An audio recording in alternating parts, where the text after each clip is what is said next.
کمرے میں دوپہر کی مدھم روشنی چھن کر کھڑکی کے پردوں سے اندر آ رہی تھی۔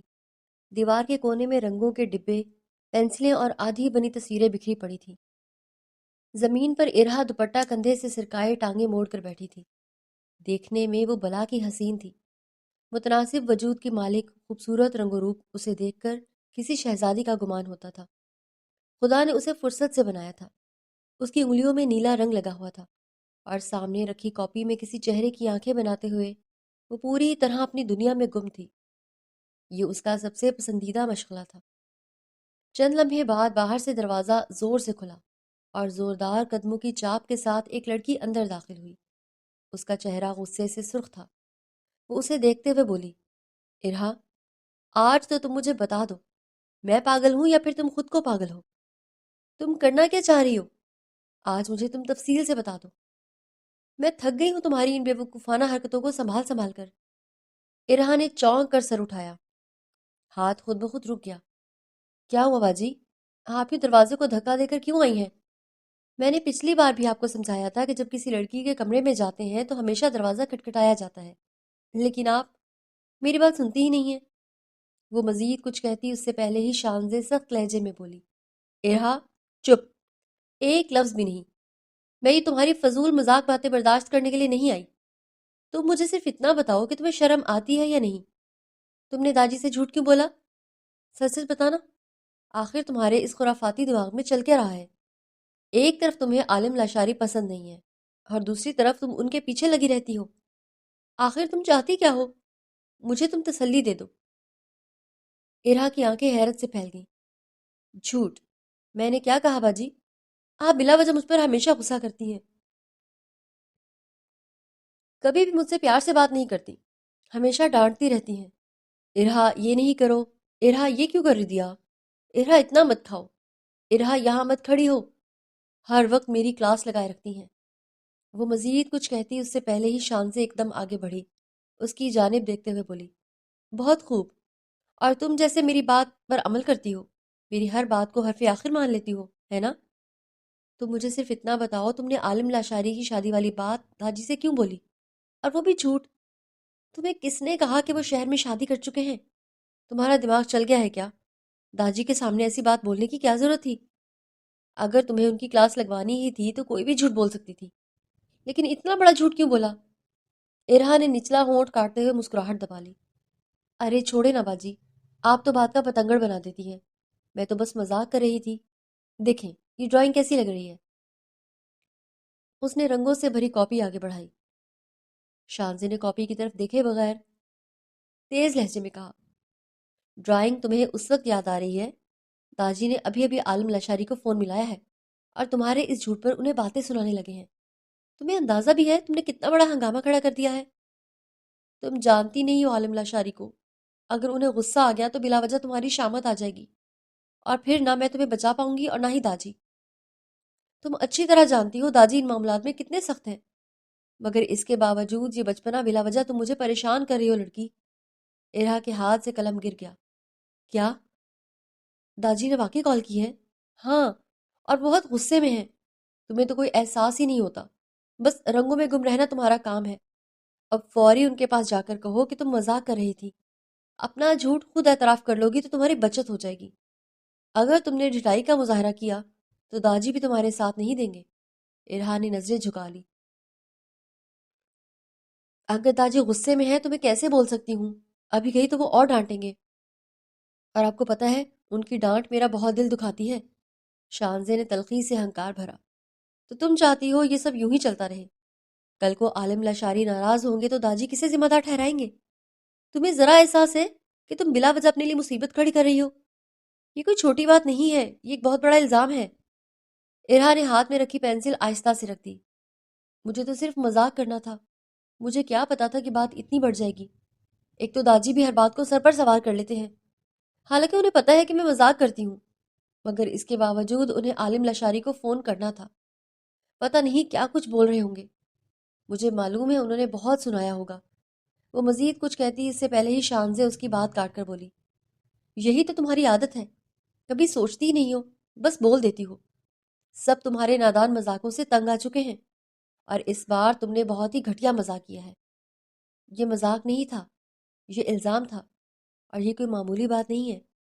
وہ شہر میں صرف اور صرف ہم سب کے بھروسے پر گئے ہیں۔ اگر ہم پیٹھ پیچھے ایسی باتیں پھیلائیں گے تو ان کی امیج کتنی خراب ہوگی، تم نے کبھی یہ سوچا ہے؟ کمرے میں خاموشی چھا گئی۔ باہر سے پرندوں کی چہچہاہٹ اور دیوار کے پنکھے کی مدھم گھونگھوں کی آواز گونج رہی تھی۔ ارہا نے رنگوں سے بھری انگلیاں کپڑوں پر رگڑ دی، جیسے خود کو سنبھالنے کی کوشش کر رہی ہو۔ باجی پلیز ابھی مجھے تنگ مت کریں، مجھے ویسے ہی بہت ٹینشن ہو رہی ہے۔ اگر کچھ بگڑ گیا ہے تو ہونے دیں، شاید سب کچھ ٹھیک ہو جائے، لیکن پلیز ایسی باتیں مت کریں، مجھے اندر سے برا لگ رہا ہے، مجھے واقعی اب اپنی غلطی کا احساس ہو رہا ہے۔ شانزے نے بے یقینی سے اس کی طرف دیکھا۔ خود ٹھیک ہو جائے گا، تمہیں لگتا ہے یہ رشتے ایسے چلتے ہیں؟ اگر تمہیں لگ رہا ہے کہ تم نے غلط کیا ہے اور تمہیں غلطی کا احساس ہو رہا ہے تو اپنی غلطی کا اعتراف کر لو۔ ارہا نے سر جھکا لیا۔ مجھے بس تھوڑا سکون چاہیے، بس اتنا، بعد میں جا کر بات کر لوں گی، ابھی فی الحال مجھ میں ہمت نہیں ہے داجی کا سامنا کرنے کی۔ شانزے نے چند لمحے اسے دیکھا، جیسے غصے اور افسوس کے بیچ کہیں اٹک گئی ہو، پھر دھیرے دھیرے سے بولی، ارہا زندگی کوئی ڈرائنگ نہیں ہے، غلطی مٹاؤ اور نیا رنگ بھر دو۔ کچھ باتیں ہمیشہ کے لیے نشان چھوڑ جاتی ہیں، اور یہ کوئی معمولی بات نہیں۔ میں دوبارہ اپنی بات دہرا رہی ہوں۔ یہ کہہ کر وہ مڑی اور دروازہ زور سے بند کر کے چلی گئی۔ کمرے میں پھر وہی خاموشی چھا گئی۔ ارہا کے سامنے رکھی ڈرائنگ میں وہی ادھورا چہرہ تھا، آنکھیں بنی تھی مگر ابھی خالی تھی، جیسے بولنے سے ڈر رہی ہوں۔ حویلی کے پرانے مگر وقار بھرے کمرے میں خاموشی کسی دباؤ کی طرح پھیلی ہوئی تھی۔ اونچی چھتوں پر آویزہ فانوس کی مدھم روشنی صوفے کے گہرے رنگوں پر پڑ رہی تھی۔ دیواروں پر خاندانی تصویریں قطار در قطار آویزاں تھیں، بزرگوں کے سنجیدہ چہرے، گھوڑوں پر سوار نوجوان، اور ایک تصویر داجی سمیع اللہ کی بھی، جوانی کے دنوں کی، جس میں ان کی آنکھوں میں وہی گہرا وقار تھا جو آج بھی ان کی شخصیت کا حصہ تھا۔ سمیع صاحب خود کرسی پر پشت سیدھی کیے بیٹھے تھے، ہاتھ میں تسبیح تھی، مگر دانے کچھ دیر سے رکے ہوئے تھے، پیشانی پر گہری لکیریں اور سانسوں میں ایک بے قراری۔ چند لمحے بعد دروازہ دھیرے سے کھلا اور اندر ان کا بیٹا جمال داخل ہوا۔ سفید شلوار قمیض میں، چہرے پر مگر نگاہوں میں باپ کا ادب بھی کہیں باقی تھا۔ اندر آتے ہی وہ بلند آواز میں بولے، السلام علیکم ابا جان۔ وعلیکم السلام، سمیع صاحب نے خشک لہجے میں جواب دیا، پھر کرسی سے ہلکا سا آگے جھک کر بولے، یہ کیا تماشا چل رہا ہے جمان؟ تمہارا بیٹا آخر کر کیا رہا ہے؟ میں نے اس لیے اسے حویلی سے جانے کی اجازت دی تھی کہ وہ شہر جا کر ایسا چاند چڑھائے۔ اس کی ہمت کیسے ہوئی ہمارے اصولوں کی نافرمانی کرنے کی؟ آج تک کسی نے ایسی بغاوت نہیں کی۔ اگر اسے کوئی عورت پسند تھی تو وہ ہم سے کہتا، ہم پہلے اس کے خاندان کو دیکھتے، پرکھتے، اس کے بعد فیصلہ لیتے۔ ایسے کیسے وہ اپنے بلبوتے پر شادی کر سکتا ہے؟ جمان صاحب کے قدم رکے۔ کیا مطلب بابا جان؟ انہیں حیرانگی ہوئی۔ آدھی ادھوری بات انہیں ملازم کے ذریعے معلوم ہوئی تھی، لیکن انہیں بالکل اندازہ نہیں تھا کہ عالم لاشاری شادی کر چکا ہے۔ کیا مطلب؟ سمیع صاحب کی آواز گونجی۔ کیا اسے معلوم نہیں کہ ہمارے خاندان میں شادیاں ہماری پسند سے ہوتی ہیں؟ یہ کون سا نیا طریقہ نکالا ہے اس نے کہ کسی اجنبی لڑکی کو اٹھا کر ہمارے خاندان کی بہو بنا دے اور اس کے ساتھ نئی زندگی کی شروعات بھی کر دے؟ کیا وہ نہیں جانتا کہ ہم اس کے لیے کیا سوچ کر بیٹھے ہیں؟ جمان کے چہرے پر خون دوڑ گیا۔ کیا؟ شادی؟ کس نے کہا؟ کس نے شادی کر لی ہے؟ ارہا نے، سمیع صاحب بولے۔ اس نے خود اپنے کانوں سے بات سنی ہے اور اب تو پورے گھر میں بات پھیل گئی ہے۔ لوگ سوال کر رہے ہیں۔ جمان خاندان کی عزت مذاق بن کر رہ گئی ہے۔ کچھ ہی دیر میں خاندان بھر سے فون آنے شروع ہو جائیں گے۔ تمہارے بیٹے نے ہمیں کہیں کا نہیں چھوڑا۔ جمان صاحب نے مٹھیاں بھیج لی۔ بابا جان، اگر واقعی ایسا کچھ ہوا ہے تو یقین مانے میں خود اس سے حساب لوں گا۔ اس نے جیب سے فون نکالا، نمبر ملایا اور بولا، آپ ابھی کے ابھی اس سے بات کریں، میں کال آپ کو دیتا ہوں۔ فون سپیکر پر لگا کر انہوں نے داجی کے سامنے رکھا۔ ان کا دماغ بھی بری طرح خراب ہو گیا تھا۔ وہ ہر شے برداشت کر سکتے تھے، لیکن اس بات کی اجازت کسی کو نہیں تھی کہ خاندان کی اجازت کے بغیر ایک نئی زندگی کو خاندان کے ساتھ جوڑا جائے۔ کال لگتے ہی وہ موبائل داجی کی طرف بڑھاتے ہوئے بولے، یہ لیجئے، بات کریں، اور اچھی طرح اس کی کلاس لگانا میری طرف سے۔ آپ کو پوری اجازت ہے، آپ بالکل رعایت نہیں کرنا۔ انہوں نے سر کو ہلکی سی جنبش دی۔ چند لمحوں بعد دوسری طرف سے کال ریسیو ہونے کی آواز آئی۔ السلام علیکم۔ عالم لاشاری کی آواز آئی ہی تھی کہ سمیع صاحب گرجے۔ یہ کیا تماشا لگایا ہوا ہے تم نے؟ آخر تم ایسا کیسے کر سکتے ہو؟ تمہیں خاندان کی روایت، اس کی پاسداری کا کوئی احساس نہیں ہے؟ ہم نے تمہیں اس لیے شہر جانے کی اجازت دی تھی کہ تم ہماری ہی پیٹ میں خنجر گھونپ دو۔ دوسری طرف خاموشی کے بعد ہلکی سی طنزیہ ہنسی سنائی دی۔ ارے داجی، یہ کیا بات ہوئی؟ نہ سلام نہ دعا، بس فون اٹھاتے ہی ڈانٹ شروع۔ آخر مجھ ناچیز سے ایسی کون سی خطا ہوگی جو میں نے اتنا بڑا گناہ کر دیا ہے، اور آپ اس کی مثال ایک خنجر سے دے رہے ہیں؟ وہ مزید کچھ کہتا اس سے پہلے ہی سمیع صاحب سخت آواز میں بولے، سلام بعد میں، جواب پہلے دو۔ شہر ہم نے تمہیں اس کام کے لیے بھیجا تھا کہ تم اپنی تعلیم اور کاروبار سنبھالو، نہ کہ کسی سے چوری چھپے شادی کر لو۔ تم نے ہمیں سمجھ کر رکھا ہے کہ ہم کوئی راہ چلتے انسان ہیں، کہ کچھ دن بعد تم ایک عورت ہمارے سامنے کھڑی کر دو گے اور اس کا تعارف اپنی بیوی کے طور پر کرواؤ گے، اور ہم اسے قبول کر لیں گے۔ یہ حویلی ہے، یہاں کے کچھ اصول ہیں، اس بات کا احساس ہے تمہیں؟ عالم لاشاری کے لہجے میں غصہ بھر آیا تھا۔ کس نے کہا آپ سے کہ میں نے شادی کی ہے؟ اس کا تو دماغ ہی خراب ہو گیا تھا، اسے بالکل اندازہ نہیں تھا کہ وہ لوگ اس بات کے لیے فون کریں گے۔ سمیع صاحب بے اختیار بولے، تو تم انکار کر رہے ہو؟ یعنی تم نے شادی نہیں کی؟ مجھے سچ سننا ہے عالم، میری طرف سے تمہیں معافی نہیں ملے گی۔ میں کہہ رہا ہوں یہ بات جھوٹ ہے، لیکن پہلے یہ بتائیں یہ خبر پہنچی کہاں سے ہے؟ آپ اچھی طرح جانتے ہیں کہ میں آپ سے جھوٹ نہیں بولتا، اس لیے آپ مجھے پہلے یہ بتائیں کہ آپ کو کس نے بولا ہے کہ میں نے شادی کی ہے، اور وہ بھی آپ کی اجازت کے بغیر؟ جمان صاحب نے درمیان میں کہا، یہ سب ارہا کی بات ہے۔ اس نے کہا کہ اس نے خود تمہیں کسی لڑکی کے بارے میں بات کرتے سنا ہے۔ اب تم ہی بتاؤ کیا سچ ہے؟ اور ویسے بھی پچھلی بار جب تم حویلی آئے تھے ہم تمہیں مسلسل موبائل پر ہی دیکھ رہے تھے۔ آخر کیا ماجرا ہے؟ دیکھو، میں تمہیں اس غلطی کے لیے معاف نہیں کروں گا، تمہاری ماں بھی تمہیں معاف نہیں کرے گی۔ ہم نے تمہارے لیے بہت ارمان سجائے ہوئے ہیں، تم ایسے کسی بھی لڑکی سے شادی نہیں کر سکتے۔ عالم لاشاری کے لہجے میں غصہ بھر آیا۔ ارہا، وہ چھوٹی، اسے تو میں کل ہی سیدھا کروں گا۔ آخر اس نے سمجھ کر رکھا ہے، اس کا بہت دماغ چلنے لگا ہے، اس کا دماغ تو میں درست کروں گا۔ بات سنو عالم، سمیع صاحب نے غصے میں کہا، زبان سنبھال کر بات کرو۔ ہم تمہیں حکم دیتے ہیں کہ آج شام تک حویلی پہنچو۔ اگر تم نے کوئی غلط قدم اٹھایا ہے تو تمہیں خود اپنے بزرگوں کے سامنے جواب دینا ہوگا۔ میں تمہیں اس غلطی کے لیے معاف نہیں کروں گا، اور خبردار میری گڑیا کے بارے میں تم نے ایک لفظ بھی کہا، مجھے ابھی بھی تم پر شک ہے کہ تم آؤ گے اور تبھی بات ہوگی۔ عالم لاشاری نے تلخی سے کہا، ٹھیک ہے داجی، شام تک پہنچ جاتا ہوں، لیکن ایک بات یاد رکھیں، میں سب کے سامنے بات صاف کروں گا، اور اگر یہ سب جھوٹ نکلا تو میں کسی کو معاف نہیں کروں گا، اور خاص کر آپ کی گڑیا کو تو میں بالکل نہیں۔ اس کا دماغ خود زیادہ چلنے لگا ہے، اگر میں نے اس کا دماغ درست نہیں کیا تو میں بھی اپنے باپ کی اولاد نہیں۔ بس اب بہت ہو چکا، ہر دفعہ میں اسے معاف کر دیتا ہوں، نادان سمجھ کر چھوڑ دیتا ہوں، لیکن اب نہیں۔ یہ کہہ کر اس نے فون بند کر دیا۔ کمرے میں صرف تسبیح کے دانوں کی ہلکی سی ٹک ٹک باقی رہ گئی تھی۔ سمیع صاحب نے بھاری سانس لی۔ جمان، میں نے یہ نہیں سوچا تھا کہ خاندان کے اندر ہی اختلاف پھیل گیا ہے۔ جمان صاحب آہستہ سے بولے، بابا جان فکر نہ کریں، شام تک سب واضح ہو جائے گا۔ لیکن ان کے لہجے میں یقین کم اور اندیشہ زیادہ تھا۔ کمرے کی فضا پھر خاموش ہو گئی، اور باغیچے میں کسی پرندے کے پر پھڑپھڑانے کی آواز گونجی، جیسے طوفان سے پہلے کی آخری ہوا۔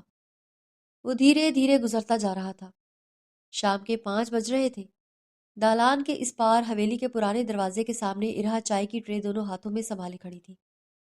اس نے گہری سانس لی جیسے ہمت جمع کر رہی ہو۔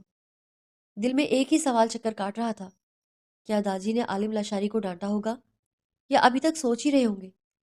لیکن وہ جانتی ہی نہیں تھی کہ اس کی ایک معصوم سی غلطی اس کی زندگی کو کس موڑ پر لے جانے والی تھی۔ کچھ لمحے اس نے وہیں کھڑے ہو کر خود کو سنبھالا، اور پھر ہمت کر کے اس نے لرزتے ہاتھوں سے ٹرے تھامی اور آہستہ سے دروازے پر دستک دی۔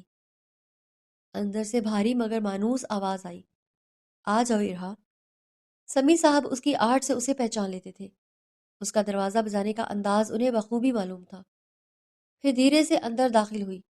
کمرہ حسب معمول وقار سے بھرا تھا۔ صوفے پر پشت ٹیک لگائے سمیع صاحب بیٹھے تھے، ان کے چہرے پر وہی روب، مگر آج تھکن بھی صاف جھلک رہی تھی۔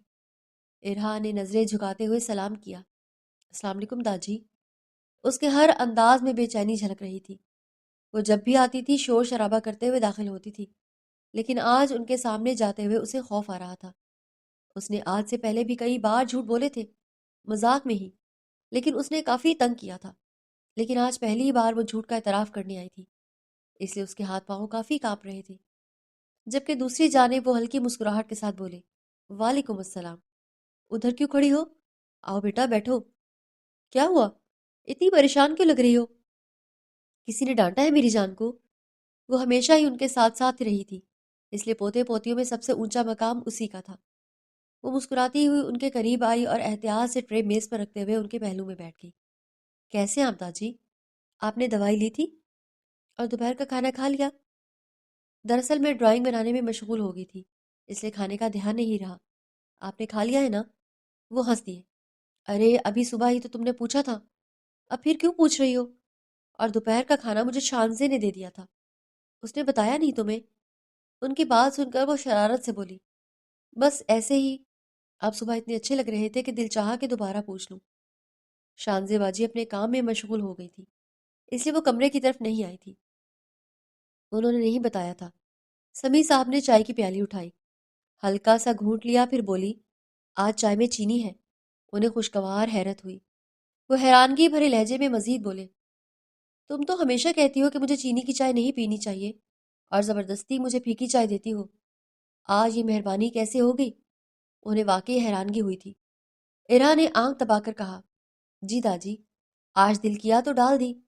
میرا ارادہ تو نہیں تھا، لیکن آپ صبح اتنے اچھے لگ رہے تھے کہ سوچا تھوڑی سی مٹھاس ان کے لیے بھی ڈال دوں۔ وہ مسکرا دیے۔ ارا بیٹا، تم کوئی بات گھما رہی ہو، سیدھی طرح بتاؤ کیا بات ہے؟ وہ بھی اس کے داجی تھے، بچپن سے اسے پال کر بڑا کیا تھا۔ اس کے ماں باپ کے گزر جانے کے بعد داجی ہی اس کے امی ابا دونوں تھے۔ بھلا کیسے وہ اس کی گھمائی ہوئی باتوں کو سمجھ نہ پاتے؟ اس نے فوری نظریں جھکا لی۔ چند لمحے خاموشی رہی، پھر آہستہ سے بولے، باجی نے آپ کو کچھ بتایا ہوگا؟ دراصل دراصل مجھ سے غلطی ہو گئی ہے۔ ان کے ہاتھ رک گئے۔ کیسی غلطی؟ انہیں تعجب ہوا۔ آج سے پہلے اگر اس سے کوئی غلطی ہوئی بھی تھی تو وہ ہمیشہ اپنی غلطی دوسرے کے سر ڈال دیا کرتی تھی۔ ان کے لاڈ پیار نے اسے کافی بگاڑ دیا تھا، لیکن بدتمیز نہیں بنایا تھا، اس لیے وہ اس کی چھوٹی بڑی غلطیاں معاف کر دیا کرتے تھے۔ ارہا کے لب کانپے، اسے سمجھ نہیں آ رہا تھا کہ وہ بات کس طرح شروع کرے۔ خوف کے مارے اس کے ہاتھ پاؤں بری طرح کانپنے لگے تھے۔ وہ ان کی جانب دیکھتے ہوئے نم لہجے میں بولی، میں نے آپ سے جھوٹ بولا تھا، عالم لاشاری کی شادی نہیں ہوئی، میں تو بس آپ سے مذاق کر رہی تھی، میں بہت شرمندہ ہوں، مجھے ایسا مذاق نہیں کرنا چاہیے تھا، تاجی پلیز مجھے معاف کر دیں، میں وعدہ کرتی ہوں کہ آئندہ ایسا گھٹیا مذاق کبھی نہیں کروں گی۔ شانزے باجی بھی بہت غصہ ہوئی ہیں، میں وعدہ کرتی ہوں آئندہ اپنی حدود میں رہوں گی۔ وہ لمحہ بھر چپ رہے، پھر آہستگی سے بولے، تو تم کہنا چاہتی ہو کہ تم نے بلا وجہ اسے ڈانٹا؟ آپ حد کرتی ہیں رہا، آپ کو کس نے بولا تھا ایسا مذاق کرنے کے لیے؟ آپ جانتی ہیں ہم ان باتوں کو لے کر کتنے زیادہ حساس رہتے ہیں، آپ نے ایسے کیسے ہم سے جھوٹ بولا؟ اس نے سر جھکا کر ہلایا، جی داجی میں بہت شرمندہ ہوں، میں مانتی ہوں مجھ سے بہت بڑی غلطی ہو گئی ہے، میں آئندہ ایسا کبھی نہیں کروں گی، میرا ارادہ صرف چھیڑنے کا تھا، میں نے نہیں سوچا تھا کہ آپ اتنے ناراض ہو جائیں گے، پلیز مجھے معاف کر دیں، میں آئندہ کبھی جھوٹ نہیں بولوں گی۔ اسے سمجھ نہیں آ رہا تھا کہ وہ اپنی غلطی کا اعتراف کس طرح کرے تھی۔ سمیع صاحب سیدھے ہو کر بیٹھ گئے، ان کی پیشانی پر بل آئے۔ ارہا، تم جانتی ہو ہم نے تمہیں ہمیشہ سچ بولنا سکھایا ہے، یہ مذاق نہیں، یہ خاندان کی عزت کا معاملہ تھا، تمہارے ایک جملے نے پورے گھر میں ہلچل مچا دی ہے۔ ارہا کے آنسو رک نہ سکے، اس نے فوری اپنے کان پکڑ لیے، سوری داجی، میں سچ میں غلطی کر بیٹھی ہوں، آپ بس ایک بار معاف کر دیں، میں وعدہ کرتی ہوں کہ آئندہ سوچ کر بولوں گی۔ وہ چند لمحے اسے دیکھتے رہے، ایک طرف ان کا غصہ اور دوسری طرف ان کی ندامت، پھر ان کے چہرے پر نرمی اتر آئی، اس کے معاملے میں حد سے زیادہ نرم تھے۔ اچھا بس چھوڑو، لیکن یاد رکھو شرارت میں بھی حدود ہوتی ہیں، تمہاری بات کا وزن تم سے کہیں بڑھ کر ہوتا ہے۔ ارہا نے آہستہ سے سر ہلایا، جی داجی اب کبھی ایسا نہیں ہوگا۔ وہ ہنس دیے، چلو اب یہ رونا دھونا بند کرو، دیکھو چائے ٹھنڈی ہو گئی ہے، اگلی بار جب لاؤ تو چینی ڈال کر لانا۔ وہ مسکراتی ہوئی بولی تھی، ٹھیک ہے داجی، لیکن وعدہ کرے کہ ناراض نہیں ہے مجھ سے۔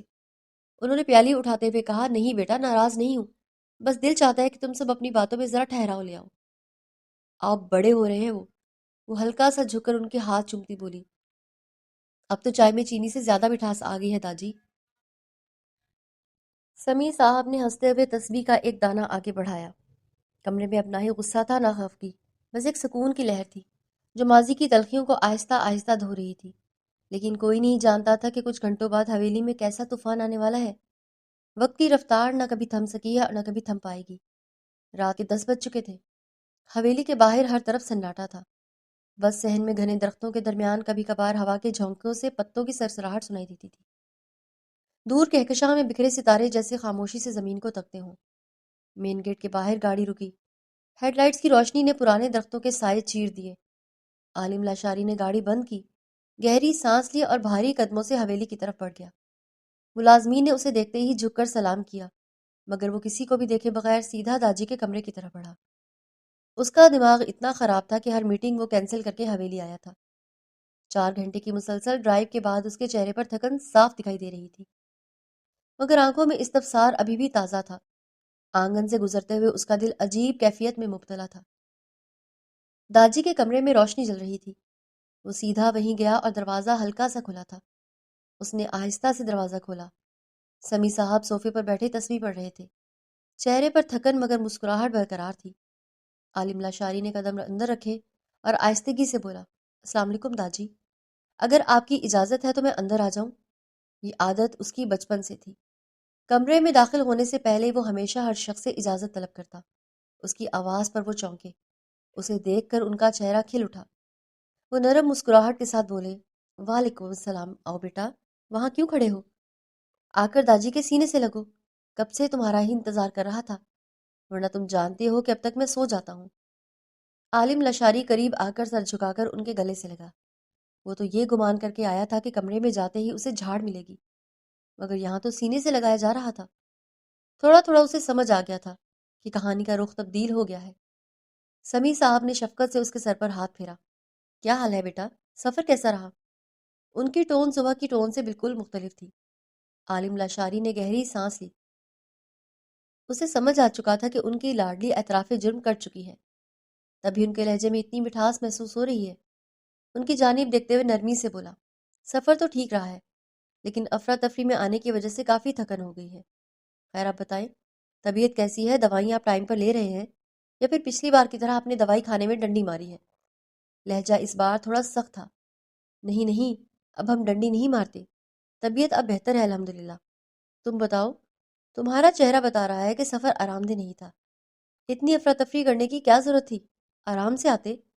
عالم لاشاری نے صوفے کے سامنے رکھی کرسی پر بیٹھتے ہوئے کہا، سفر تو حد سے زیادہ ٹینشن والا رہا۔ دماغ میں ایک ہی سوال تھا، آخر آپ کو یقین کیسے آ گیا کہ میں آپ کی اجازت کے بغیر شادی کر سکتا ہوں؟ اور آپ اتنی آرام سے بات کیوں کر رہے ہیں؟ مجھے نہ جانے کیوں کچھ گڑبڑ محسوس ہو رہی ہے۔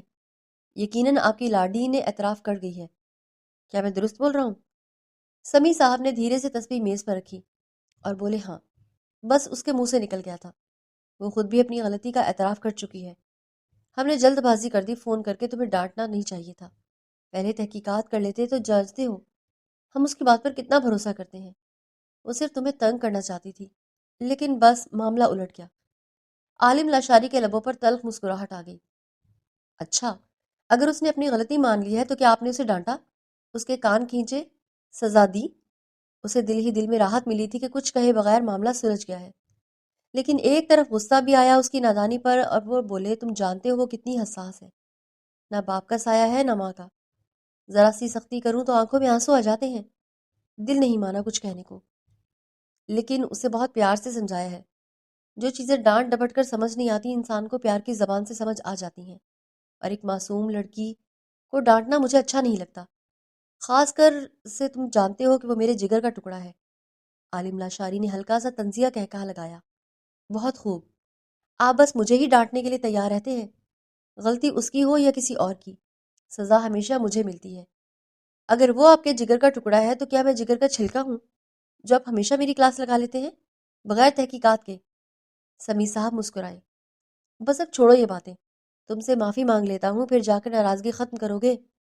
وہ معصوم ہے، غلطی ہو جاتی ہے، اور ہم شرمندہ ہیں اپنے کہے پر۔ عالم لاشاری نے سر جھٹک دیا، کوئی ضرورت نہیں داجی معافی کس بات کی، بس ایک بات سن لیجیے، میں فیصلہ کر چکا ہوں۔ سمیع صاحب چونکے۔ کیسا فیصلہ؟ چند دن پہلے آپ مجھ سے کہہ رہے تھے نا کہ میں ارا سے شادی کر لوں۔ تب میں نے کہہ دیا تھا کہ مجھ سے 10 سال چھوٹی ہے، لیکن اب میں سوچ رہا ہوں کہ اگر وہ 10 سال چھوٹی ہو کر ایسی باتیں کر سکتی ہے تو اتنی سمجھ بھی رکھتی ہے کہ رشتے کیسے سنبھالے جاتے ہیں۔ سمیع صاحب نے دلچسپی سے اسے دیکھا تو پھر عالم لاشاری سیدھا ہو کر بولا، میں تیار ہوں، کل ہی میرا نکاح اس سے کروا دیں، پرسوں میں واپس شہر جاؤں گا۔ آپ جانتے ہیں کاروبار میں چھٹی اجازت نہیں دیتی، اور ویسے بھی مجھے بیوی کی ضرورت محسوس ہو رہی ہے۔ بہتر ہے کہ میں وقت پر شادی کر کے اپنی زندگی کا آغاز کر لوں۔ کمرے میں لمحہ بھر کو خاموشی چھا گئی۔ تسبیح کے دانے رکے اور پھر سمیع صاحب کے چہرے پر حیرت کے بعد ایک نرم چمک ابھری۔ تم مذاق کر رہے ہو عالم؟ تم اتنی آسانی سے کیسے راضی ہو سکتے ہو؟ تم نے تو صاف مجھے منع کر دیا تھا۔ ان کے چہرے سے خوشی پھوٹ رہی تھی۔ نہیں داجی، میں مذاق نہیں کر رہا، میں سنجیدہ ہوں، میں راضی ہوں۔ سمیع صاحب کی آنکھوں میں چمک لوٹ آئی تھی۔ وہ اٹھے اور عالم لاشاری کے قریب آئے اور اپنے بازو پھیلا دیے۔ آؤ بیٹا، گلے لگو۔ یہ میری دلی خواہش ہے کہ تم ان دونوں ایک ہو جاؤ۔ میری لاڈلی کو صرف تم سنبھال سکتے ہو۔ اس خاندان میں اگر میں کسی پر بھروسہ کر سکتا ہوں تو وہ صرف تم ہو۔ عالم، تم نہیں جانتے تم نے مجھے کتنی خوشی دی ہے۔ عالم لاشاری چونک کر کھڑا ہو گیا اور اگلے ہی لمحے داجی نے اسے سینے سے لگا لیا۔ ان کے چہرے پر برسوں کی خوشی جھلک رہی تھی۔ عالم لاشاری نے مسکرا کر آہستہ سے کہا، پھر طے رہا داجی، کل ہی نکاح ہوگا، کیونکہ میرے پاس زیادہ وقت نہیں ہے۔ اب میں جاؤں گا تو میری واپسی 2-3 مہینے بعد ہی ہوگی۔ کمرے میں اب سکون کا ایک عجیب سا احساس پھیل گیا تھا۔ وہ خوشی سے چہک کر بولے، ہاں، میں ابھی اعلان کر دیتا ہوں، کل ہی ساری تیاریاں پوری ہو جائیں گی اور ہم رات تک نکاح کر لیتے ہیں۔ ارا کی شادی میں دھوم دھام سے کرنا چاہتا ہوں، لیکن تم راضی ہو تو میں سادگی سے بھی تیار ہوں۔ بس ولیمہ ہم دھوم دھام سے کریں گے، جیسے ہی تمہیں چھٹی مل جائے گی۔ جبکہ وہ سر ہلا کر خاموشی سے بیٹھ گیا، لیکن اس کی آنکھوں میں موجود چمک صاف بتا رہی تھی کہ اس کے دماغ میں کچھ گہرا چل رہا ہے۔ باہر ہوا کا ایک نرم جھونکا آیا، پردے ہلکے سے ہلے، جیسے پرانے مکان نے بھی سکون کی سانس لی ہو۔ ارہا کے کمرے کی کھڑکی کے باہر چاندنی آہستہ آہستہ چھن رہی تھی۔ ہلکی ہوا پردوں کو تھپک رہی تھی اور کمرے میں صراحی کی نرم چناہٹ سنائی دے رہی تھی۔ ارہا بیڈ پر ٹانگیں سمیٹے موبائل میں مشغول تھی۔ کبھی کسی تصویر پر مسکرا دیتی اور کبھی انگلی بے دھیانی سے اسکرین پر پھسل جاتی۔ دروازے پر اچانک دستک ہوئی تو وہ چونکی، پھر مسکراتے ہوئے بولی، شانزبا جی آ جاؤ، دروازہ کھلا ہوا ہے۔ لیکن باہر سے بھاری آواز آئی، میں آ رہا ہوں، دوپٹہ درست کرو اپنا۔ یہ آواز وہ ہزاروں کی بھیڑ میں بھی پہچان سکتی تھی۔ اس کے لہجے میں ایسی گرفت تھی کہ ارہا کے ہاتھ کانپ کر رہ گئے۔ اس نے فوری دوپٹہ سر پر ٹھیک کیا، جیسے خود کو چھپانے کی کوشش کر رہی تھی۔ دل کی دھڑکنیں اتنی تیز تھیں کہ دور سے بھی سنائی جا سکتی تھی۔ چند لمحے بعد دروازہ آہستہ سے کھلا اور عالم لاشاری سفید شلوار قمیض میں اندر آیا۔ وہ ایک لمحے کو دروازے پر رکا، جیسے سامنے کے منظر کو یاد میں قید کر لینا چاہتا ہو، پھر خاموشی سے قدم بڑھاتا ہوا اس کے قریب آ کر رک گیا، نگاہوں میں ایک عجیب ٹھہراؤ لیے۔ ارہا کی نظریں نیچی تھیں، ہاتھ بے چینی سے دوپٹے کے کونے مسل رہے تھے۔ عالم لاشاری کے لبوں پر ہلکی طنزیہ مسکراہٹ ابھری اور بولا، تمہیں تو سلام کرنے کی توفیق نہیں ہوگی، میں ہی کر لیتا ہوں۔ السلام علیکم۔ ارہا کی آواز کانپ گئی۔ جی وعلیکم السلام لالا، آپ کو کچھ چاہیے تھا؟ خوف کے مارے اس کی ٹانگیں کانپنے لگیں۔ عالم لاشاری نے قدم آگے بڑھائے اور میز کے کنارے رک کر بولا، ہاں چاہیے تو بہت کچھ ہے، مگر وہ سب تمہیں ویڈنگ نائٹ پر ہی بتاؤں گا۔ انداز معنی خیز تھا۔ وہ چونک کر اوپر دیکھنے لگی۔ کیا مطلب؟ میں آپ کی بات سمجھ نہیں پائی۔ خوف کے مارے اس کے جملے بھی ٹھیک طرح ادا نہیں ہو رہے تھے۔ عالم لاشاری نے ہنکارا بھرا پھر نرم مگر زہر بھری آواز میں بولا، مطلب صاف ہے، تمہارا اور میرا کل نکاح ہو رہا ہے اور کل ہی تم رخصت ہو کر میرے گھر شہر جاؤ گی۔ بس اب بہت ہو گیا، تمہاری یہ نادانیاں، بے وقوفانہ حرکتیں کبھی ختم نہیں ہوں گی۔ تمہیں میں اپنے شکنجے میں لے کر ہی سیدھا کروں گا۔ ارہا کے لبوں سے وہ مشکل نکلا، کیا؟ یہ آپ کیا کہہ رہے ہیں؟ کیا تمہیں یقین نہیں آتا؟ وہ قریب آیا اور نگاہوں میں چمک تھی۔ بہت شوق تھا نا داجی سے جھوٹ بولنے کا کہ میری شادی شہر میں ہو چکی ہے، اب تمہیں میں تمہاری سوتن سے ملواؤں گا۔ اس کے الفاظ نے جیسے ارہا کے اندر کچھ توڑ ڈالا۔ اس نے کانپتے ہاتھوں سے آنسو پوچھے، لالا پلیز، میں نے اپنی غلطی مان لی ہے، داجی کے سامنے خود اعتراف کیا ہے، میں شرمندہ ہوں۔ میں وعدہ کرتی ہوں اب ایسا نہیں ہوگا، مجھے معاف کر دیں، مجھے معاف کر دیں۔ عالم لاشاری کی آنکھوں میں لمحہ بھر کے لیے تجسس آیا، مگر اگلے ہی لمحے وہ سخت لہجے میں بولا، معافی تمہارے لیے نہیں ہے، تمہیں میں اب سزا دوں گا، تم کبھی باز نہیں آؤ گی، اس لیے اب تمہیں ایسا سبق سکھاؤں گا جو عمر بھر یاد رہے۔ وہ تڑپ کر اٹھی اور قدم آگے بڑھائے۔ لالا، خدا کے لیے ایسا نہ کہیں، میں واقعی پچھتا رہی ہوں۔ عالم لاشاری نے ایک قدم پیچھے ہٹایا، چہرے پر اجنبیت اتر آئی۔ پچھتاوا دیر سے آنے والی عقل کا دوسرا نام ہے۔ اہرا، اب تم بس وہ کرو جو میں کہہ رہا ہوں، خود کو تیار کرو، کل سویرے داجی تمہیں اطلاع دے دیں گے۔ اہرا کے آنسو بے قابو ہو گئے، وہ گھٹنوں کے بل بیٹھ گئی۔ لالا، میں ہاتھ جوڑتی ہوں، ایسا مت کیجیے، آپ جانتے ہیں میں نے کبھی داجی کے خلاف بات نہیں کی، بس ایک غلطی سمجھ کر معاف کر دیں۔ عالم لاشاری کا چہرہ سخت رہا، وہ صرف اتنا بولا، اور ایک غلطی ہی انسان کی ساری زندگی بدل دیتی ہے، جو اب تمہاری بدلے گی۔ یہ کہہ کر وہ مڑ گیا۔ اس کے جوتوں کی آہٹ آہستہ آہستہ دور ہوتی جا رہی تھی۔ دروازہ بند ہوا تو کمرے میں صرف ارا کی سسکیوں کی گونج رہ گئی۔ وہ دوپٹے کا کنارہ آنکھوں پر رکھے دیوار سے لگ کر بیٹھ گئی، جیسے روشنی سے بھی پناہ مانگ رہی ہو۔ کھڑکی سے چاندنی اب اس کے چہرے پر پڑ رہی تھی، سفید، ٹھنڈی اور بے رحم۔ پھر اچانک ارا کو نہ جانے کیا ہوا، آنکھوں کے آگے اندھیرا چھانے لگا، سر چکرایا اور اگلے ہی لمحے وہ بے سدھ ہو کر زمین بوس ہو گئی۔ عین اسی وقت دروازہ پھر کھلا اور عالم لاشاری جو نہ جانے کیوں واپس پلٹا تھا، اس نے ارا کو گرتے دیکھا تو بجلی کی سرد سے آگے بڑھا، اس کو اپنے مہربان بازوؤں میں تھام لیا۔ ارا بالکل بے ہوش تھی، چہرہ پیلا پڑ گیا تھا۔ عالم لاشاری نے ایک لمحے کو اسے دیکھا، پھر آہستہ سے اسے اٹھایا اور بیڈ پر لے جا کر لٹا دیا۔ اس نے آواز دی تو باہر سے شانزے اور دو تین اور گھر والے دوڑے چلے آئے۔ کیا ہوا اسے؟ شانزے نے ارا کا چہرہ دیکھا اور گھبرا کر بولی، یہ بے ہوش ہو گئی ہے، پانی لاؤ جلدی۔ عالم نے حکمیہ لہجے میں کہا۔ ملازمہ پانی لے کر آئی، اس کے ماتھے پر ٹھنڈی پٹی رکھی گئی۔ عالم لاشاری کمرے کے ایک کونے میں خاموشی سے کھڑا سب دیکھ رہا تھا۔ چہرے پر وہی سختی تھی، مگر آنکھوں میں ایک ہلکی سی بے چینی جھلک رہی تھی، جسے وہ چھپانے کی کوشش کر رہا تھا۔ چند منٹوں بعد ارا کی آنکھیں آہستہ آہستہ کھلی، پہلے چھت نظر آئی، پھر گھبرائے ہوئے چہروں کا ہجوم۔ وہ اٹھنے لگی تو شانزے نے سہارا دیا۔ ٹھیک ہو ارا؟ ارا نے سر ہلایا، مگر اگلے ہی لمحے نظر کمرے کے کونے میں گئی، جہاں عالم لاشاری دیوار سے ٹیک لگائے کھڑا تھا اور آنکھیں اس پر ٹکی تھیں۔ ارا کی آنکھیں بھر آئیں اور وہ پھر سے رونے لگی۔ شانزے نے پوچھا، کیا ہوا، کیوں رو رہی ہو؟ مگر ارا نے منہ دوسری طرف کر لیا۔ عالم لاشاری نے کمرے میں جمع سب لوگوں کو دیکھا اور سخت الفاظ میں بولا، سب باہر جائیں۔ اس کا غصہ اور حکمیہ انداز دیکھ کر سب لوگ ایک ایک کر کے نکلنے لگے۔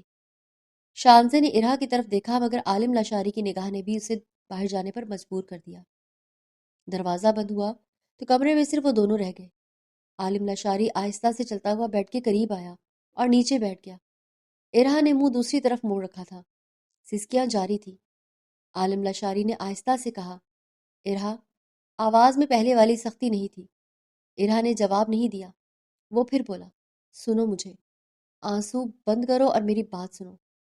ارا نے ہلکا سا سر موڑا اور بھیگی آنکھوں سے اسے دیکھا۔ عالم لاشاری نے اس کی آنکھوں میں دیکھتے ہوئے کہا، جو میں نے کہا وہ سب سزا دینے کے لیے نہیں تھا، سوتن والی بات جھوٹ تھی، صرف تمہیں ڈرانا چاہتا تھا تاکہ آئندہ ایسی حرکت نہ کرو۔ ارا کی آنکھیں پھیل گئیں، مگر آنسو پھر بھی نہ رکے۔ تو پھر آپ نے ایسا کہا کیوں؟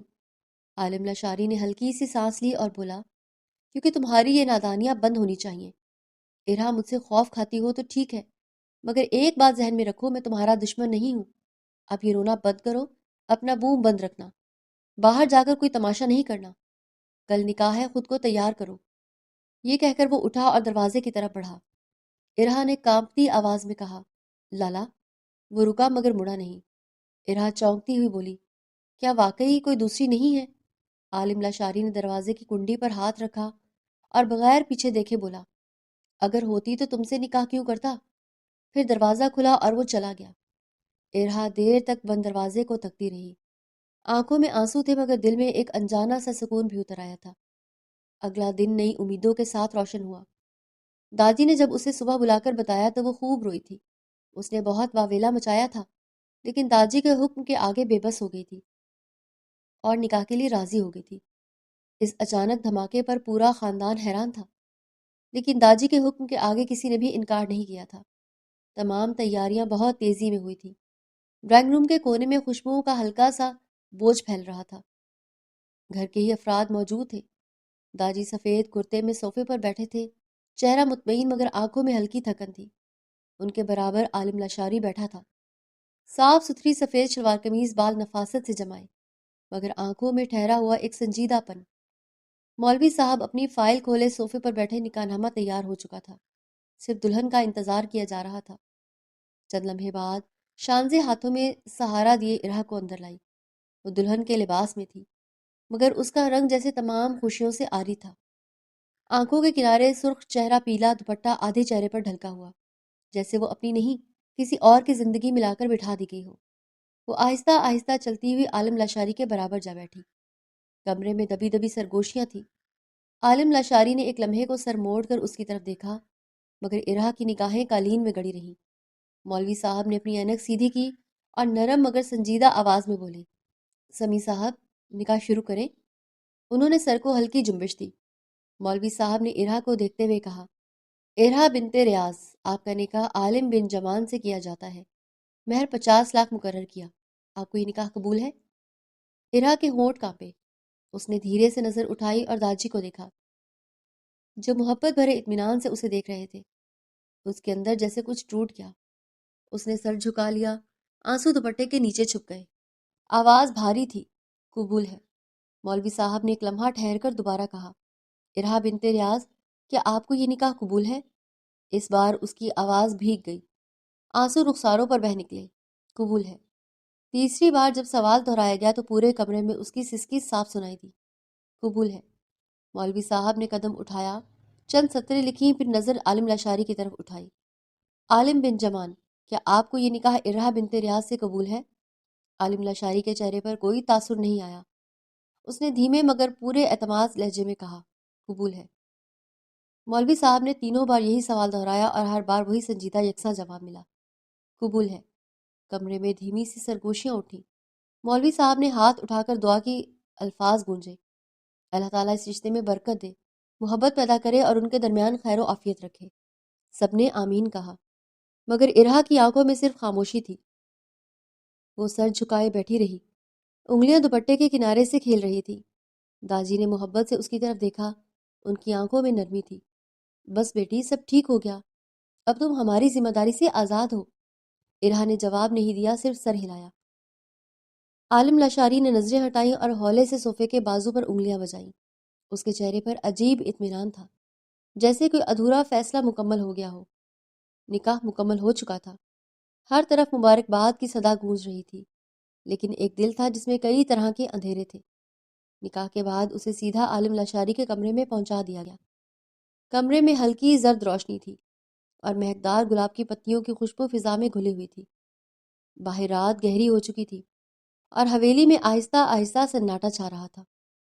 ارہا سرخ لہنگا پہنے کمرے میں داخل ہوئی تھی مگر عالم لاشاری کو دیکھ کر اس کے قدم جم گئے۔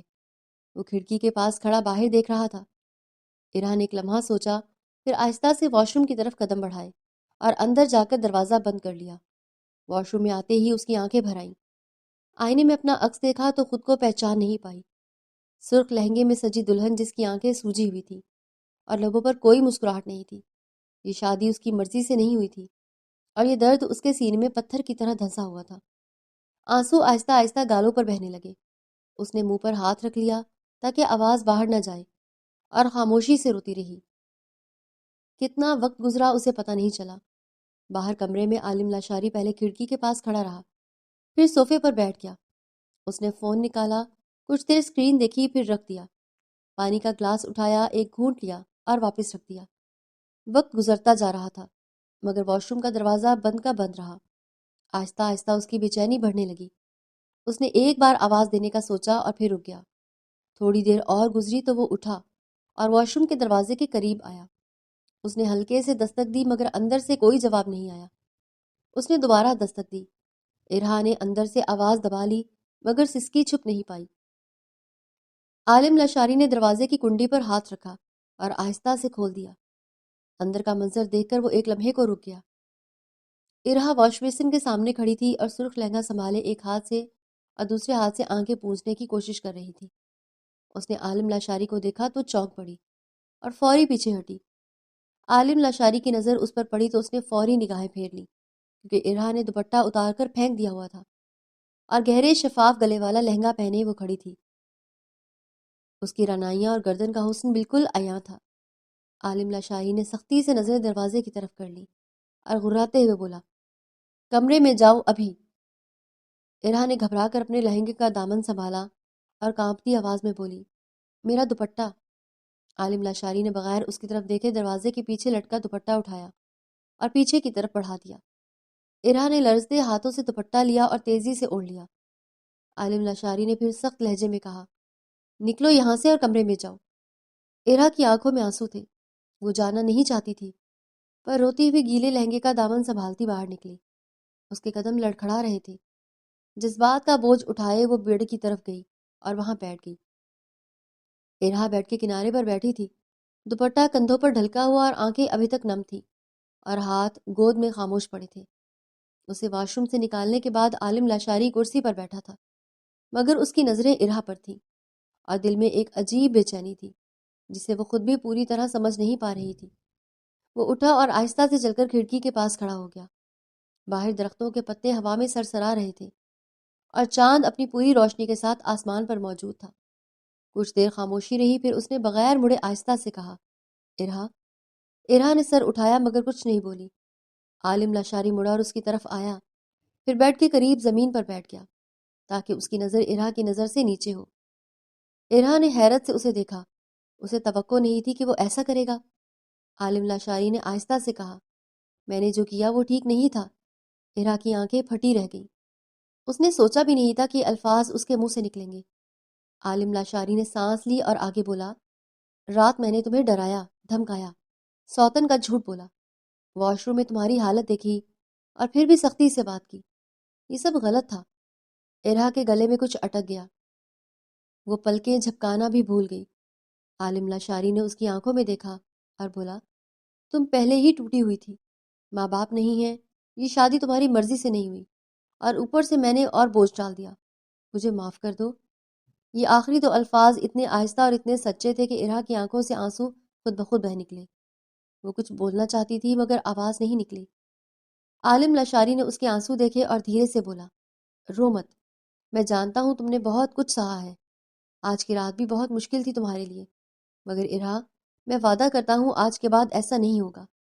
ارہا نے کانپتے ہونٹوں سے آہستہ سے کہا، آپ نے کہا تھا سوتن ہے۔ عالم لاشاری نے ہلکی سانس لی اور بولا، جھوٹ تھا، صرف تمہیں ڈرانے کے لیے کہا تھا، کوئی نہیں ہے۔ ارہا، کوئی نہیں تھا اور کوئی نہیں ہوگا۔ ارہا کے سینے سے جیسے ایک بہت بھاری پتھر ہٹ گیا۔ وہ خاموش رہی، مگر آنکھوں میں جو خوف تھا وہ آہستہ آہستہ کم ہونے لگا۔ عالم لاشاری اٹھا اور بیڈ کے دوسری طرف جا کر بیٹھا اور بولا، ایک بات بتاؤ مجھے۔ ارہا نے اس کی طرف دیکھا۔ وہ بولا، تم ہمیشہ اتنی شرارتیں کرتی تھی، مجھے تنگ کرتی تھی، جھوٹ بولتی تھی، تو کیا کبھی سوچا تھا کہ میں تمہارا پرواہ کرتا ہوں؟ ارہا نے جھٹ سے سر ہلایا، نہیں، آپ تو ہمیشہ ڈانٹتے تھے۔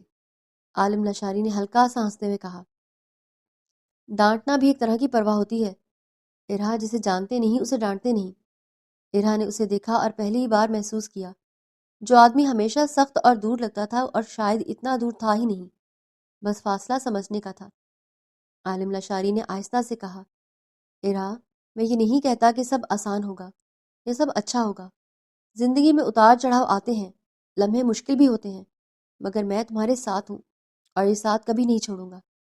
ارہا کی آنکھوں میں پھر سے نمی آ گئی، مگر اس بار آنسو خوف کے نہیں تھے، یہ کچھ اور تھا جسے وہ ابھی سمجھ نہیں پا رہی تھی، مگر محسوس ضرور کر رہی تھی۔ اس نے آہستہ سے پوچھا، کیا آپ واقعی پچھتا رہے ہیں جو آپ نے کہا؟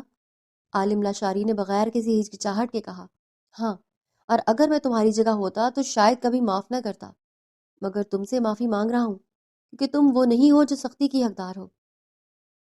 ارہا نے دوپٹے کا کنارہ انگلیوں میں لیا اور آہستہ سے بولی، میں نے بھی غلطی کی تھی، جھوٹ بولا تھا، حویلی میں ہنگامہ کیا۔ عالم لاشاری نے مسکرا کر کہا، وہ تمہاری پرانی غلطی تھی اور اس کی سزا بھی ہوگی، اب وہ حساب برابر ہے، آج کے بعد نئی شروعات ہے۔ ارہا نے اس کی آنکھوں میں دیکھا اور دل میں کچھ پگھلنے لگا۔ وہ آدمی جس سے وہ ہمیشہ ڈرتی تھی آج اس کے سامنے اتنا سادہ، اتنا سچا لگ رہا تھا، جیسے وہ پہلی بار اسے دیکھ رہی ہو۔ عالم لاشاری نے آہستہ سے اپنا ہاتھ آگے بڑھایا اور بولا، ایک موقع دو مجھے ثابت کرنے کا کہ میں وہ نہیں ہوں جو تم نے آج رات سمجھا۔ ارہا نے ایک لمحہ اس کے ہاتھ کو دیکھا، پھر آہستہ سے اپنا ہاتھ اس کے ہاتھ میں رکھ دیا۔ عالم لاشاری نے اس کا ہاتھ تھاما اور اس کی گرمی محسوس کی، جیسے کوئی ٹھنڈی چیز کسی گرم پناہ میں سما گئی ہو۔ کچھ دیر وہ یوں ہی خاموش بیٹھے رہے، پھر ہوا چل رہی تھی، پردے ہلکے سے ہل رہے تھے اور کمرے میں اگربتی کی خوشبو آہستہ آہستہ پھیل رہی تھی۔ ارہا نے آہستہ سے کہا، سنیے۔ عالم لاشاری نے اس کی طرف دیکھا۔ ارہا بولی، مجھے امی بہت یاد آ رہی ہیں۔ اس کی آواز بھر آئی۔ عالم لاشاری نے اس کا ہاتھ تھوڑا مضبوط تھاما اور بولا، جانتا ہوں، آج کی رات ان کی یاد سب سے زیادہ آتی ہے۔ ارہا نے آنکھیں بند کر لیں اور آنسو گالوں پر بہہ نکلے۔ عالم لاشاری نے آہستہ سے کہا، وہ دیکھ رہی ہیں ارہا، اور خوش ہیں کیونکہ ان کی بچی محفوظ ہاتھوں میں ہے۔ ارہا نے آنکھیں کھولی اور اس کو دیکھا، اور پہلی بار اس کے دل نے کہا کہ شاید یہ سچ ہے، شاید واقعی سب ٹھیک ہو جائے گا۔ عالم لاشاری نے اس کے آنسو اپنے انگوٹھے سے پونچھے اور نرم آواز میں بولا، اب سو جاؤ، کل صبح ہمیں شہر بھی جانا ہے اور داجی کو الوداع بھی کہنا ہے، اور میں نے تم سے وعدہ کیا ہے کہ ہر ہفتے واپس آئیں گے۔ ارہا نے آہستہ سے سر ہلایا اور لیٹ گئی۔ عالم لاشاری نے اس کے سر کے قریب بیٹھ کر آہستہ سے اس کے بالوں میں ہاتھ پھیرا، جیسے کوئی تھکے ہوئے بچے کو سلا رہا ہو۔ ارہا کی آنکھیں بھاری ہونے لگی۔ رات بھر کے آنسو اور تھکن نے اسے گھیر لیا تھا۔ اسے نہیں معلوم تھا کہ کب اس کی سانسیں گہری ہو گئیں اور وہ سو گئی، مگر سونے سے پہلے اس کے دل میں جو آخری احساس تھا وہ خوف نہیں تھا، وہ ایک ہلکا سا سکون تھا، ایک انجانی مگر سچی گرمائش جو عالم لاشاری کی موجودگی سے آئی تھی۔ اور کمرے میں چاندنی تھی، خاموشی تھی، اور دو لوگ تھے جو آج پہلی بار ایک دوسرے کو سمجھنے کی کوشش کر رہے تھے، اور یہی کوشش ہر محبت کی پہلی اینٹ ہوتی ہے۔ اگلی صبح کی پہلی کرن کھڑکی سے اندر آئی تو کمرے میں سنہری روشنی پھیل گئی، پردے ہلکے سے ہل رہے تھے اور باہر سے پرندوں کی چہچہاہٹ کانوں میں رس گھول رہی تھی۔ ارہا کی آنکھیں آہستہ آہستہ کھلی، پہلے چھت نظر آئی، پھر کھڑکی سے آتی دھوپ، پھر اس نے محسوس کیا کہ کوئی پاس نہیں ہے۔ اس نے سر گھمایا تو دیکھا کہ عالم لاشاری کرسی پر بیٹھا فون دیکھ رہا تھا۔ بال ہلکے سے بکھرے ہوئے، چہرے پر رات کی تھکن کے ہلکے نشان، مگر آنکھوں میں ایک سکون تھا۔ ارہا نے اسے دیکھا اور پھر فوری نظریں پھیر لیں۔ گالوں پر سرخی آ گئی، وہ آہستہ سے اٹھ کر بیٹھ گئی اور دوپٹہ ٹھیک کرنے لگی۔ عالم لاشاری نے فون نیچے رکھا اور بولا، اٹھ گئیں؟ ارہا نے آہستہ سے کہا، ہاں، اور نظریں نیچے رکھیں۔ عالم لاشاری اٹھا اور میز پر رکھا پانی کا گلاس اٹھا کر اس کی طرف بڑھایا، لو، پہلے پانی پیو۔ ارہا نے کانپتے ہاتھوں سے گلاس لیا اور ایک گھونٹ پیا۔ عالم لاشاری واپس کرسی پر بیٹھ گیا اور بولا، کیسا محسوس ہو رہا ہے؟ ارہا نے آہستہ سے کہا، ٹھیک ہوں۔ عالم لاشاری نے اسے دیکھا اور ہلکے سے بولا، رات بہت رونا ہوا، تھک گئی ہوگی۔ ارہا نے سر جھکا لیا۔ تبھی دروازے پر دستک ہوئی اور شانزے کی آواز آئی، ارہا میں آ جاؤں؟ ارہا نے عالم لاشاری کی طرف دیکھا، اس نے سر ہلایا تو ارہا نے کہا، آ جاؤ باجی۔ دروازہ کھلا اور شانزے اندر داخل ہوئی۔ ہاتھ میں ناشتے کی ٹرے تھی، چہرے پر مسکراہٹ، مگر آنکھیں ارہا کا جائزہ لے رہی تھی۔ اس نے ٹرے میز پر رکھی اور ارہا کے پاس بیٹھ گئی اور آہستہ سے بولی، کیسی ہو میری بچی؟ ارہا کی آنکھیں بھر آئیں۔ باجی کی آواز میں وہ ممتا تھی جو اسے ہمیشہ کمزور کر دیتی تھی۔ شانزے نے اس کا ہاتھ تھاما اور دھیرے سے ہنستے ہوئے کہا، لگتا ہے رات بھر زبردستی کی شادی کے غم میں روتی رہی ہو، آنکھیں بتا رہی ہیں سب۔ ارہا نے ناک سکوڑی اور بولی، باجی آپ بھی۔ شانزے نے اس کے گال پر چٹکی لی اور کہا، ہاں، میں ہی پوچھوں گی کیونکہ میں تمہاری باجی ہوں اور مجھے سب پتا ہوتا ہے۔ شانزے نے ایک لمحہ دونوں کو دیکھا، پھر مسکرا کر بولی، سنو ارہا، یہ تمہارا گھر ہے اور یہ تمہارا اپنا بندہ ہے، اس سے ڈرنا بند کرو، سمجھی؟ ارہا نے شرما کر نظریں جھکا لیں اور شانزے ہنس دی۔ اس نے ٹرے کی طرف اشارہ کیا اور بولی، پہلے ناشتہ کرو پھر تیار ہو جاؤ، داجی انتظار کر رہے ہیں، اور تمہارا سامان بھی پیک کر دیا ہے، شہر جانا ہے۔ یہ کہہ کر شانزے اٹھی اور باہر چلی گئی۔ کمرے میں پھر خاموشی آ گئی، مگر اس بار یہ خاموشی بوجھل نہیں تھی۔ عالم لاشاری نے ٹرے ارہا کی طرف بڑھائی اور بولا، کھاؤ۔ ارہا نے آہستہ سے پراٹھے کا ایک ٹکڑا اٹھایا اور منہ میں ڈالا۔ عالم لاشاری نے چائے کا کپ اٹھایا اور ارہا کی طرف دیکھتے ہوئے بولا، کل میں نے کہا تھا کہ تمہارے لیے چائے بناؤں گا، مگر شانزے پہلے آ گئی۔ ارہا نے ہلکے سے کہا، کوئی بات نہیں۔ عالم لاشاری نے آہستہ سے بولا، شہر میں بناؤں گا ہر صبح۔ ارہا کے لبوں پر ایک چھوٹی سی مسکراہٹ آئی جب وہ چھپانے کی کوشش کرتی رہی، مگر چھپ نہیں پائی۔ ناشتے کے بعد ارہا تیار ہوئی، شانزے نے اس کے بال بنائے اور ہلکی سرخ جوڑی پہنائی۔ آنکھنے میں ارہا نے خود کو دیکھا تو آنکھیں ابھی تک تھوڑی سوجی ہوئی تھی، مگر چہرے پر کل رات والا خوف نہیں تھا۔ شانزے نے اس کے کندھے پر ہاتھ رکھا اور بولا، خوبصورت لگ رہی ہو۔ ارہا نے مسکرا کر اس کا ہاتھ پکڑ لیا۔ جب سامان گاڑی میں رکھا جا رہا تھا تو ارہا داجی کے کمرے میں گئی۔ سمیع صاحب صوفے پر بیٹھے تسبیح پڑھ رہے تھے۔ ارہا کو دیکھ کر ان کا چہرہ کھل اٹھا۔ آؤ بیٹا آؤ۔ ارہا آہستہ سے ان کے پاس بیٹھ گئی، ان کا ہاتھ اپنے ہاتھوں میں لے لیا۔ داجی آنکھیں بھر آئیں اور آواز کانپ گئی، میری لاڈلی جا رہی ہے۔ سمیع صاحب نے اس کے سر پر ہاتھ رکھا اور بولے، بیٹا جہاں جاؤ خوش رہو، مطمئن رہو اور یاد رکھو یہ حویلی ہمیشہ تمہاری ہے۔ ارہا نے ان کے ہاتھ چومے اور آنسو پونچھتے ہوئے بولی، داجی آپ دوائی ٹائم پر لیں گے نا، اور کھانا بھی ٹھیک سے کھائیں گے؟ سمیع صاحب ہنس دیے اور بولے، تم جاؤ گی تو کون پوچھے گا، لیکن عالم ہے نا، وہ فون کر کے پوچھ لے گا۔ ارہا نے مسکرا کر کہا، میں خود بھی روز فون کروں گی داجی۔ سمیع صاحب کی آنکھیں نم ہو گئی، انہوں نے اسے گلے لگا لیا اور دعا دی، خوش رہو میری جان، اللہ تمہیں ہر خوشی دے۔ جب ارہا باہر نکلی تو عالم لاشاری دروازے کے پاس کھڑا تھا۔ اس نے ارہا کی سرخ آنکھیں دیکھی اور بغیر کچھ کہے آہستہ سے اس کے ہاتھ میں رومال تھما دیا۔ ارہا نے آنکھیں پونچھی اور شانزے سے آخری بار گلے ملی۔ شانزے نے کان میں بولا، خیال رکھو اپنا اور اسے بھی خوش رکھو، یہ اتنا برا نہیں جتنا دکھتا ہے۔ ارہا نے ہلکے سے ہنستے ہوئے کہا، باجی آپ بھی۔ گاڑی چلی تو ارہا نے پیچھے مڑ کر دیکھا، حویلی کے دروازے پر سمیع صاحب اور شانزے کھڑے تھے، ہاتھ ہلا رہے تھے۔ ارہا کی آنکھیں پھر بھر آئیں، اس نے منہ دوسری طرف کر لیا تاکہ آنسو چپ جائیں، مگر عالم لاشاری نے دیکھ لیا تھا۔ اس نے بغیر گاڑی سے نظریں ہٹائے آہستہ سے کہا، ہر ہفتے آئیں گے، وعدہ ہے؟ ارہا نے آہستہ سے کہا، ہاں، اور کھڑکی سے باہر دیکھنے لگی۔ راستے میں کچھ دیر خاموشی رہی، پھر ارہا نے دھیرے سے کہا، شہر میں ہمارا گھر کیسا ہے؟ عالم لاشاری نے کہا، بہت مصروف، بہت شور والی جگہ پر ہے۔ ارہا نے آہستہ سے کہا، مجھے شور پسند نہیں ہے۔ عالم لاشاری نے ہلکے سے مسکرا کر کہا، جانتا ہوں، اس لیے گھر ایسی جگہ لیا ہے جہاں سے پارک نظر آتا ہے اور صبح پرندوں کی آواز آتی ہے۔ ارہا نے حیرت سے اس کی طرف دیکھا اور بولی، واقعی؟ عالم لاشاری نے سڑک پر نظریں رکھتے ہوئے کہا، تم سے پہلے میں سوچ نہیں رہا تھا، مگر جب فیصلہ ہوا تو سوچنے لگا کہ تمہیں کیا اچھا لگے گا۔ ارہا کے دل میں کچھ پگھلا، اس نے نظریں کھڑکی کی طرف کر لیں اور ہونٹ دبا لیے تاکہ مسکراہٹ بہت بڑی نہ ہو جائے۔ جب شہر آیا اور گاڑی ایک پرسکون گلی میں رکی تو ارہا نے باہر جھانک کر دیکھا۔ سامنے ایک خوبصورت گھر تھا، باہر چھوٹا سا باغیچہ تھا اور دور ہری ہری درختوں والا پارک نظر آیا تھا۔ عالم لاشاری نے گاڑی بند کی اور ارہا کی طرف دیکھا۔ ارہا گھر کو دیکھ رہی تھی، آنکھوں میں ایک نئی چمک تھی۔ عالم لاشاری نے آہستہ سے پوچھا، کیسا لگا؟ ارہا نے مسکرا کر کہا، اچھا ہے۔ عالم لاشاری نے گاڑی سے اتر کر ارہا کی طرف کا دروازہ کھولا اور ہاتھ آگے بڑھایا۔ ارہا نے ایک لمحہ اس کے ہاتھ کو دیکھا، پھر آہستہ سے اپنا ہاتھ اس میں دے دیا اور گاڑی سے اتری۔ گھر کا دروازہ کھلا تو اندر ہلکی خوشبو تھی، سادہ مگر سلیقے سے سجا گھر تھا۔ کھڑکیوں سے باہر کا سبزہ نظر آ رہا تھا اور صبح کی دھوپ ہر کمرے میں بکھری ہوئی تھی۔ ارہا نے ایک ایک چیز دیکھی اور دل میں محسوس کیا کہ یہ جگہ اجنبی نہیں لگ رہی۔